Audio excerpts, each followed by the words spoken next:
A week-long occupation of Canada's capital by truckers opposed to vaccine mandates was set to ramp up Saturday, with thousands of demonstrators expected to pile into Ottawa, while other cities also braced for protests.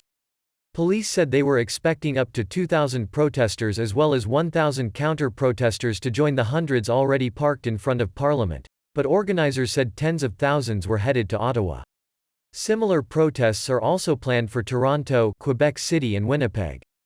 This remains an increasingly volatile and increasingly dangerous demonstration, Ottawa Police Chief Peter Sloly told a news conference Friday. Following thousands of complaints from local residents of threats and harassment by protesters who have made even sleep difficult with incessant honking, and an online petition signed by 40,000 demanding action, Sloly vowed to crack down on what he called an unlawful protest. But he did not offer a timeline.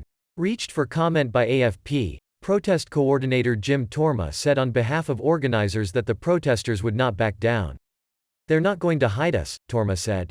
"We're going to be in politicians' faces as long as it takes to force an end to public health restrictions aimed at slowing the spread of COVID-19.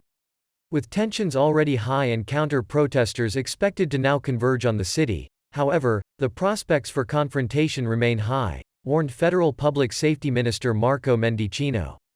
Trump backs Freedom Convoy. The so-called Freedom Convoy started on Canada's Pacific coast in late January and picked up supporters along its 4,400-kilometre (2,700 miles) trek to the capital, as well as more than 10 million Canadian dollars, $8 million, in online donations. However, the online fundraising platform GoFundMe said Friday that it had removed the Freedom Convoy fundraiser from its site after receiving evidence from law enforcement that the demonstration has become an occupation, with police reports of violence and other unlawful activity. The number of protesters in Ottawa had peaked at several thousand last Saturday, according to officials, before dwindling to a few hundred by midweek. Donald Trump Jr. and Elon Musk have both tweeted support for the truckers.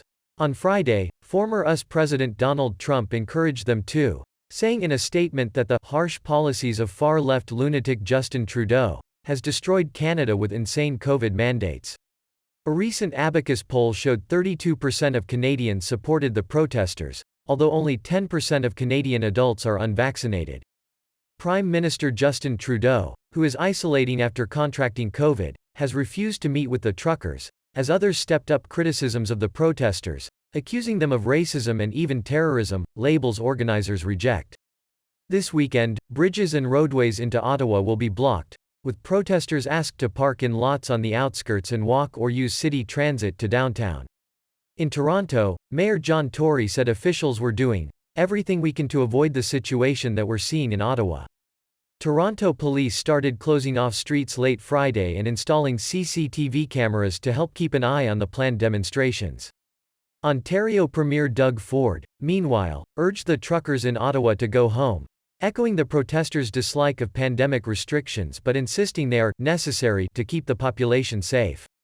"It's not a protest anymore," he told a joint news conference with Canada's 12 other provincial and territorial leaders. "It's become an occupation that is not only hurting families, it's hurting businesses."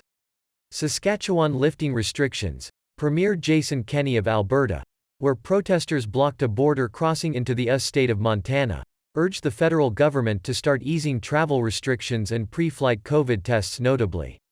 "There are many jurisdictions around the world that have adopted more common-sense travel protocols than we have now in place in Canada," he lamented.